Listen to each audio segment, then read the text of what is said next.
আল্লামা সাইদি রহিমাহুল্লাহকে কারাগার থেকে হত্যা করে বাহির করলো। হে প্রিয় মুসলিম উম্মার যুব সন্তানেরা, তৈরি হও, তৈরি হও। আর কোনো তন্ত্রমন্ত্রের জন্য ডাক নয়, ডাক আসবে দাওয়া ইরদাদ শাহাদাতের ডাক আসবে। শহীদ হইতে রাজি আছো তো ইনশাআল্লাহ? জীবন দিতে প্রস্তুত আছো তো ইনশাআল্লাহ? আরে আমরা দুনিয়ায় এসেছি দ্বীনের জন্য, শহীদ হওয়ার জন্য। এই দুনিয়ায় আর কোনো সফলতা নাই, আল্লাহর জন্য শাহাদাতের মধ্যেই সফলতা। ইম্মা শরিয়া ওয়া ইম্মা শাহাদা, হয়তো শরীয়ত। হে প্রিয় জাতি, হে প্রিয় মুসলিম উম্মাহ, তোমাদের এই জাগরণ প্রমাণ করে দিয়েছে 2024-এর 5ই আগস্ট প্রমাণ করে দিয়েছে যৌবন যার যুদ্ধে যাবার সময় তার। আসসালামু আলাইকুম প্রিয় ভাই বোনেরা, কেমন আছেন সবাই? আশা করি অনেক অনেক ভালো আছেন। আপনারা জানেন যশোরে এক ঐতিহাসিক ওয়াজ মাহফিলের আয়োজন করা হয়েছে আদ-দ্বীন ফাউন্ডেশনের পক্ষ থেকে। মূলত এটি আকিজ গ্রুপের একটি প্রতিষ্ঠান, যশোর পোলের হাট। তো ওরা যে প্যান্ডেলটা তৈরি করেছে 20 লক্ষ মানুষ ধরার একটা ব্যবস্থা করেছে এবং কক্সবাজারের পেকুয়া থেকেও অনেক জাঁকজমকপূর্ণভাবে এরা প্যান্ডেলটা তৈরি করেছে, স্টেজ তৈরি করেছে। মানে এটা কি বলবো, বাংলাদেশে এই প্রথম একটা ঐতিহাসিক ওয়াজ মাহফিল হতে যাচ্ছে যেখানে মিজানুর রহমান আজহারি সহ আরও অনেক নামি দামি বক্তারা সেখানে ওয়াজ মাহফিল করবেন।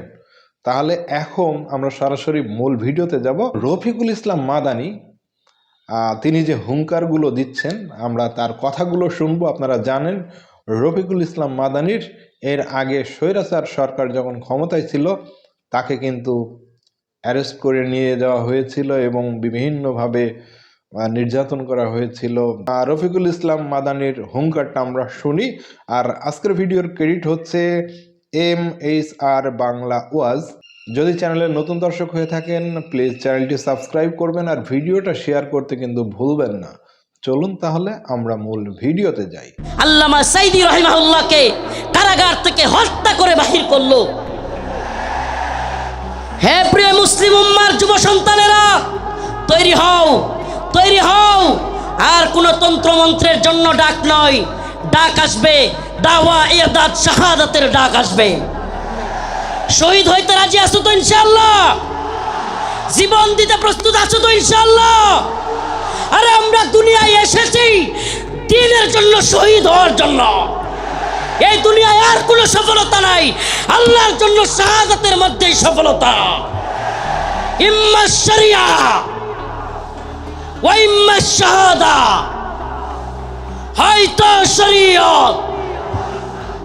হে প্রিয় জাতি, হে প্রিয় মুসলিম উম্মাহ, তোমাদের এই জাগরণ প্রমাণ করে দিয়েছে 2024-এর 5ই আগস্ট প্রমাণ করে দিয়েছে যৌবন যার যুদ্ধে যাবার সময় তার। যুবকরা দেখিয়ে দিয়েছে হাসিনার লাফালাফি আর কাদেরের পালাবো না। কোথায় কাকা? পালাবো না কোথায়? এত দাম্ভিকতা, এত অহংকার ভালো না। এত দাম্ভিকতা, এত অহংকার ভালো না। মনে রাখবা ফেরাউন নমরুদি আল্লাহর কাছে কোনো টাইম ছিল না, আর উবাইদুল কাদের আর হাসিনা। আল্লাহ পাক তোমাদেরকে পরিণতি দেখিয়ে দিয়েছেন। মুসলিম উম্মার যুব সমাজদেরকে বলি, ও প্রিয় উম্মার যুবকেরা, তৈরি হও নির্যাতিত নিপীড়িত মুসলিম উম্মার পাশে দাঁড়াবার জন্য। তৈরি হও আল্লাহর নবীর বিরুদ্ধে যারা যাবে বাংলার জমিনে তাদেরকে অবশ্যই ওয়াজিবুল কতল, আল্লাহর নবীর গালি দেওয়ার শাস্তি, মৃত্যুদণ্ড করতেই হবে। রাজি আছো তো ইনশাআল্লাহ? আল্লামা সাইদি রহিমাহুল্লাহ বলেছিলেন, এ কথাটা আমার এখনো কানে বাসে। সরকারকে বলবো বেশি তিরিং বিরিং করিও না। বাংলার জনগণ বেশি তিরিং বিরিং করলে এমন এক ফ্লাইং কিক মারবে, মামার বাড়ি দিল্লি গিয়া পড়বা। অনেকে হয়তো আমার মতো আপনারাও চিন্তা করেন, হাজার হাজার মানুষকে গুলি করে মারলো, ছাত্রদেরকে গুলি করলো, স্কুলের মাদ্রাসার ছাত্রদেরকে গুলি করলো, হেলিকপ্টার থেকে গুলি করলো, এদেশের সর্বজন শ্রদ্ধেয় আলেমদেরকে কারাগারে নিয়ে বন্দি করলো, রিমান্ডের নামে নির্যাতন করলো, জুলুম করলো। গতকালকে যে আলেম এখানে আলোচনা করে গিয়েছেন, শাইখুল হাদিসের সন্তান আল্লামা মামুনুল হক দামাত বারকাতুহুমকে দাড়ি ধরে টানাটানি করলো। এদেশের সর্বজন শ্রদ্ধেয় বুজুর্গ আলেম, সকলের শ্রদ্ধেয় মানুষ আল্লামা সাইদি রহিমাহুল্লাহকে কারাগার থেকে হত্যা করে বাহির করলো। এত কিছুর পরেও এই নেত্রী আর এই দলের পক্ষে মানুষ থাকে কেমনে? প্রশ্ন আসে না? প্রশ্ন আসে কি আসে না? যে হাজার হাজার ছাত্রদেরকে গুলি করে মারলো, ছোট ছোট বাচ্চাদেরকে হেলিকপ্টার থেকে গুলি করলো, আলেমদেরকে জেলে নিল, রিমান্ডে নিল, ফাঁসি দিল, আলেমদেরকে, দেশের সর্বজন শ্রদ্ধেয় আলেমদেরকে কারাগার থেকে হত্যা করে বাহির করলো। আমাকে ব্যক্তিগতভাবে আমাকে জুব্বা টেনে হিচড়ে ডিবি হারুনের নেতৃত্বে, এটা সবাই জানেন, জুব্বা খোলা হলো, আমার পরনের লঙ্গি খোলা হলো, এগুলো খুলে মহিলা দিয়া জড়ায়া দইরা ছবি ভিডিও তোলা হলো। অসংখ্য আলেমের নির্যাতনের, নিপীড়নের গল্প শুনলে গা শিউরে উঠবে। যৌনাঙ্গে পর্যন্ত চাপ দিল আলেমদের। এত কিছুর পরেও এই নেত্রী যে তার কর্মীদেরকে রাইখা পালায়, তার পক্ষে কিভাবে লোকেরা থাকে? প্রশ্ন আসে না? আসলে আল্লাহ বলেন, খতামাল্লাহু আলা কুলুবিহিম ওয়া আলা সামইহিম ওয়া আলা আবসারিহিম গিশাওয়া। আল্লাহ পাক এদের অন্তরের মধ্যে সিলমোহর মেরে দিছে। আল্লাহ পাক এদের কানের মধ্যেও সিলমোহর মেরে দিছে। আল্লাহ পাক এদের চোখের উপরে পর্দা ফেলে দিয়েছে। এরা সেই হাসিনা সরকারের আমলের এত নির্যাতন নিপীড়ন দেখেও দেখবে না। যেমন নির্লজ্জ বেহায়া তার নেত্রী, এমন নির্লজ্জ বেহায়া কর্মী। যেমন নির্লজ্জ বেহায়া তার নেত্রী, যে কিনা ছোট ছোট বাচ্চাদেরকে হত্যা করে, হেলিকপ্টার থেকে গুলি করে, এরপরেও বলে আমি কি অপরাধ করেছি। মানে কত বড় নির্লজ্জ হইলে এই কথা বলতে পারে? এরপরেও কি বলে, আমি কি অপরাধ করেছি। আপনি কোন অপরাধ করেন নাই? প্রশ্ন এটা হইতে পারে যে আপনি কোন অপরাধ করেন নাই, আমাকে এমন একটা অপরাধ দেখান। ও প্রিয় মুসলিম উম্মাহ, বাংলাদেশের বাইতুল মুকাররমে হেফাজতে ইসলামের আন্দোলনে হাসিনার পুলিশ বুট পয়রা, জুতা পয়রা দেশের জাতীয় মসজিদে আলেমদেরকে গুলি করে নাই। এর চাইতে জঘন্য আর কি হইতে পারে? তা আপনি কোনটা করেন নাই বলেন? আমাদেরকে তাহাজ্জুদের আর এই কোরআন তিলাওয়াতের গল্প শোনায়া আপনি কোন আকামটা করেন নাই? প্রিয় মুসলিম উম্মাহ, যশোরবাসী, এই মেসেজ যশোরের মুসলমানদের জন্য নয়, এই মেসেজ, আজকের এই আলোচনা আমার এই দেশবাসীর জন্য আমি রেখে যেতে চাই। আমি আমার কথাগুলো সকলের কানে পৌঁছে দিতে চাই। ও প্রিয় উম্মাহ, প্রিয় জাতি, আমরা চেয়েছি আমাদের অন্তর থেকে, আমাদের ছাত্ররা, আমাদের শিক্ষকরা, আমাদের কলামিস্ট, বুদ্ধিজীবী, মুফতি, বক্তা, ছাত্র, সকল শ্রেণী পেশার মানুষ, আমরা চেয়েছি আল্লাহ পাক হাসিনাকে এই ভূখণ্ড থেকে, আমাদের উপর থেকে, জুলুম থেকে বাঁচাক। আল্লাহ পাক আমাদেরকে বাঁচাইছেন কি বাঁচান নাই? তার মানে আমরা মন থেকে সম্মিলিতভাবে চাইলে পাওয়া যায়। পাওয়া যায় কি যায় না? বলেন, পাওয়া যায় কি যায় না? ইন্নাল্লাহা লা ইউগাইয়িরু মা বিকওমিন হাত্তা ইউগাইয়িরু মা বিআনফুসিহিম। আল্লাহ পাক ততক্ষণ পর্যন্ত কোনো জাতিকে পরিবর্তন করেন না যতক্ষণ না সে জাতি নিজেরা পরিবর্তন চায় এবং পরিবর্তন হয়। সুবহানাল্লাহ। তো আমরা পরিবর্তন চেয়েছিলাম, পেয়েছি। পাইছি কি পাই নাই?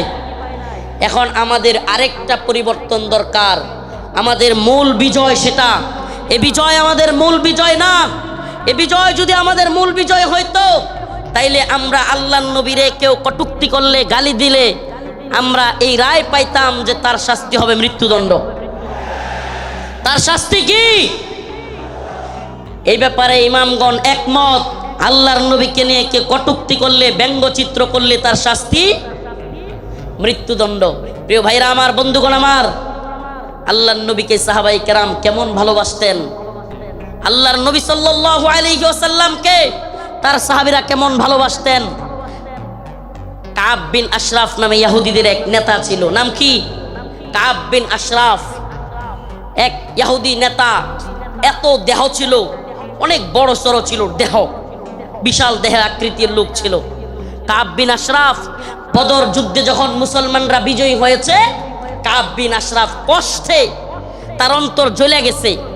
বদর যুদ্ধে কাফেরদের বড় বড় নেতা আবু জাহেল সহ নিহত হয়ে গেছে, জাহান্নামে চলে গেছে। কাব বিন আশরাফের কলিজায় জ্বলন শুরু হয়ে গেছে। সেই মুহাম্মদ আরবি সাল্লাল্লাহু আলাইহি ওয়াসাল্লামকে নিয়ে বিভিন্ন ধরনের কটূক্তিমূলক কবিতা বানাইছে। তার মহিলা ভাড়া কইরা তাদেরকে দিয়াও রসুলের বিরুদ্ধে বিশুদ্ধার করাইছে।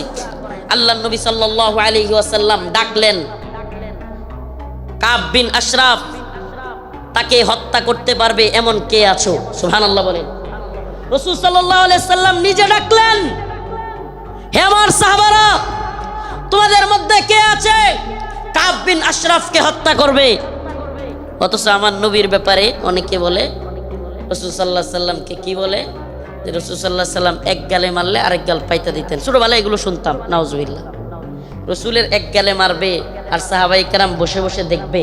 ইসলাম সন্ন্যাসী মার্কা ধর্ম না।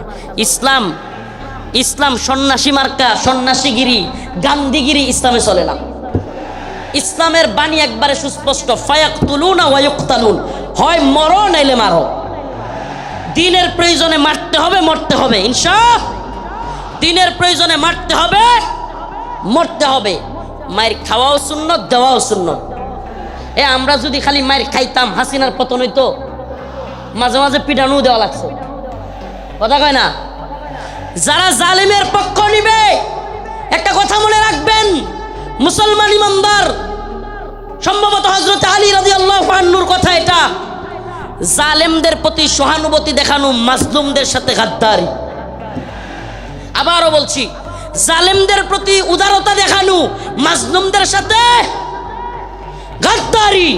মাজলুমদের সাথে গাদ্দারি করা যাবে? কাব বিন আশরাফ আল্লাহর নবীর নিয়ে কটূক্তি করে। রাসূল সাল্লাল্লাহু আলাইহি ওয়াসাল্লাম বললেন, তোমাদের মধ্যে কে আছে যে কাব বিন আশরাফকে হত্যা করবে? আল্লাহর নবীর এক সাহাবী মুহাম্মদ বিন মাসলামা দাঁড়ায় গেলেন, ইয়া রাসূলুল্লাহ আতুহিব্বু আন তাকতুলাহু? ইয়া রাসূলুল্লাহ, আপনি কি চান আমি তাকে হত্যা করি? রাসূল বললেন, অবশ্যই, হ্যাঁ।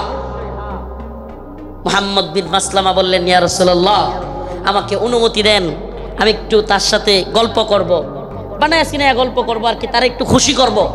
ইয়া রাসূলুল্লাহ, আমার অনুমতি দেন। আল্লাহর নবী বললেন, অনুমতি দিলাম। রাসূলুল্লাহ সাল্লাল্লাহু আলাইহি ওয়াসাল্লামের অনুমতি পেয়ে মুহাম্মদ বিন মাসলামা রাদিয়াল্লাহু আনহু কাব বিন আশরাফের কাছে গেলেন। কাব বিন আশরাফের কাছে গিয়ে আল্লাহর নবীকে নিয়ে যেহেতু বলে আসছেন, একটু গল্প করবেন বানায়া সিনায়া। যুদ্ধ মানেই ধোঁকা। আপনি সব কিছু যুদ্ধের ময়দানে শত্রুর বিরুদ্ধে সব কথা বলে দিয়ে আপনি পারবেন না। যুদ্ধ মানেই ধোঁকা, মাঝে মাঝে ধোঁকা দিতে হয়। তো কাব বিন আশরাফরে গিয়া বললেন, আমরা তো মুহাম্মদ রে নিয়া খালি জাকাত চাই, খালি জাকাত দিতে হয়, সদকা দিতে হয়, বিপদে আছি মুহাম্মদ রে নিয়া। নাউজুবিল্লাহ। সাল্লাল্লাহু আলাইহি ওয়াসাল্লাম রাসূল সাল্লাল্লাহু আলাইহি ওয়াসাল্লামের ব্যাপারে কাব বিন আশরাফকে খুশি করার জন্য কাব খুব খুশি হয়ে গেল। আগেই কিন্তু অনুমতি নিয়ে আইছেন, আগেই অনুমতি নিয়েই আসছেন। আল্লাহর নবীর ব্যাপারে বললেন কাব বিন আশরাফকে, আমরা তো মুহাম্মদ রে নিয়ে বিপদে আছি সাল্লাল্লাহু আলাইহি ওয়াসাল্লাম, কি সদাকা যাকাত দিতে দিতে আমরা শেষ হয়ে যাচ্ছি। কাব কয়, কে আগেই কইছিলাম না? খুব খুশি হয়েছে, আগেই তো কইছিলাম। এবার মুহাম্মদ বিন মাসলামা বললেন, তোমার কাছে কিছু কর্জা চাই। কি চাই? কর্জা চাই, আমাদেরকে কিছু খাদ্য দাও। কাব বিন আশরাফ বলল, দিতে পারি, কিন্তু কিছু বন্ধক রাখতে হবে। আল্লাহর নবীর সাহাবী মুহাম্মদ বিন মাসলামা রাদিয়াল্লাহু আনহু আল্লাহর নবীকে বলে এসেছেন, ও পয়গম্বর, ও আমার প্রিয় হাবিব, আমি অবশ্যই কাব বিন আশরাফকে কতল করব। প্রিয় ভাই বোনেরা, এতক্ষণ ধরে রফিকুল ইসলাম মাদানির কথাগুলো শুনলেন। অনেক অজানা কথা ছিল এর ভিতরে। স্বৈরাচারী সরকার তাকে যখন নিয়ে গেল ধরে, তো তখন তার সাথে কিভাবে অন্যায়গুলো করেছিল আমাদের হাউ আঙ্কেল হাউ। ভালো লাগলে ভিডিওটি শেয়ার করবেন, আর নতুন হলে চ্যানেলটি সাবস্ক্রাইব করতে ভুলবেন না। সবাই ভালো থাকবেন। সালামু আলাইকুম।